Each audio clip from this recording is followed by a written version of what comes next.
Please do subscribe to Prajabheri News Channel.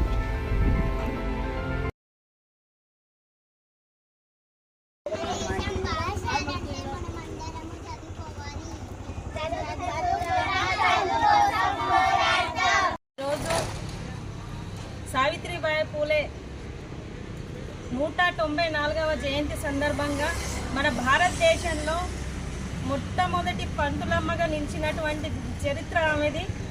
కాబట్టి ఆమె ఈరోజు భారతదేశానికి గుర్తింపు తెచ్చినటువంటి మొట్టమొదటి మహిళగా చరిత్రలో నిలిచింది. ఆమె పుణ్యమాని ఈరోజు మహిళలందరూ కూడా చదువుకొని ఉద్యోగాలు చేసుకున్నారు అంటే అది వారి త్యాగమే. కాబట్టి వాళ్ళను మనము గుర్తుపెట్టుకోవాలి. రేపు భవిష్యత్తు తరాలకు కూడా వారి చరిత్రలు చెప్పి నిలిచి ఉండేటటువంటి బాధ్యత మనందరిపై ఆధారపడి ఉంది. ఈరోజు ఏదైతే ప్రైవేట్ స్కూళ్లకు పర్మిషన్ ఇచ్చి ప్రభుత్వ స్కూళ్లను మూత వేస్తూ ఉన్నారో రాష్ట్ర కేంద్ర ప్రభుత్వాలు ప్రభుత్వ స్కూళ్ళ పైన ప్రత్యేక దృష్టి పెట్టి నిరుపేదలందరికీ కూడా విద్యను అందించే దిశగా వారి కృషి ఉండాలని చెప్పేసి ఐక్య మహిళా సంఘంగా డిమాండ్ చేస్తున్నాం. లేదంటే విద్యా వైద్యం కోసం కూడా ప్రత్యేకమైన ఆందోళన కార్యక్రమాలు చేస్తామని ఈ సందర్భంగా ప్రభుత్వాన్ని హెచ్చరిస్తా ఉన్నాం.